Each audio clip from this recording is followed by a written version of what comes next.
Hello guys, this is Mukesh Kumar of Faculty of English at Plutus Academy.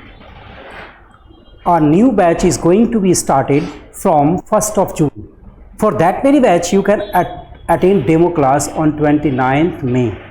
Okay, in English, you know very well there are three parts of English. English के तीन parts होते हैं. एक part को one part is called grammar, another is language, and next one is literature. Grammar. What do you mean by grammar? Grammar का मतलब क्या समझते हो? ध्यान रखो, grammar means होता है rectification. Grammar has meaning only rectification. Grammar क्या करेगा? आप जो करोगे, जो सेंटेंस बनाओगे, जो आप लिखते हो, उसमें सुधार की काम ग्रामर ही करेगी. जैसे आपने एक मूवी देखी होगी थ्री इडियट्स मूवी में एक पॉइंट आता है जहां पे एक गाना होता है all is well.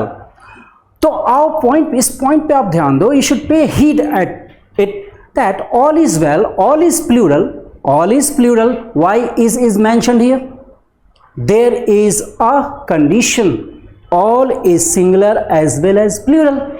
So that is why is or are both can be mentioned. How can all be plural? If all is used for person, it is plural.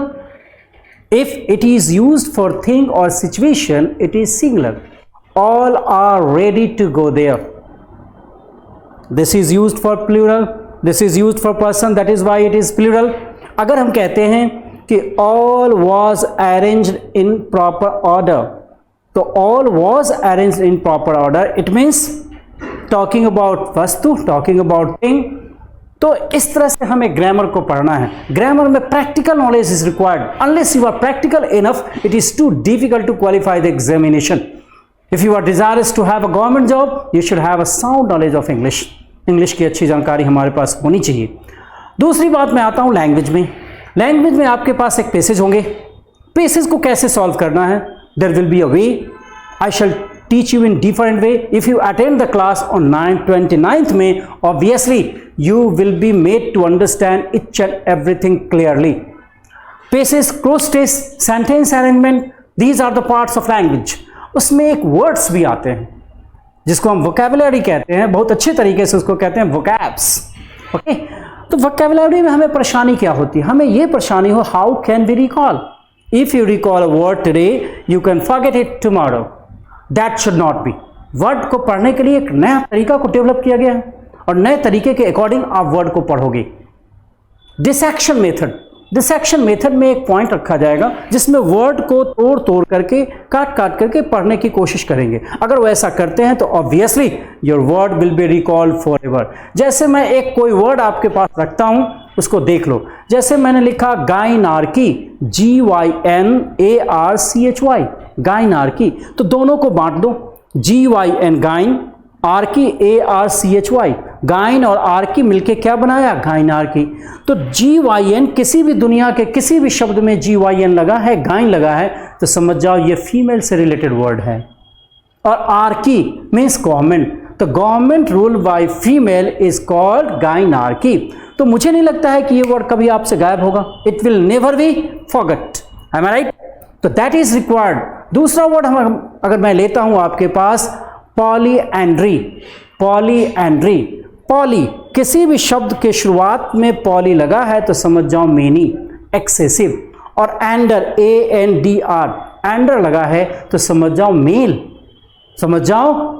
तो पॉलीएंड्री यानी मेनी मेल्स. तो many males तो होगा नहीं, तो कहा जाएगा a woman having many husbands is called polyandry. अब आओ एक पॉइंट में, ये वर्ड कभी भी गायब नहीं होंगे. अब एक पॉइंट में आओ एंड्रोगाइनस. एक शब्द मैंने कहा आपके पास एंड्रोगाइनस, तो आपको मैंने बताया andr means male, gyn means woman.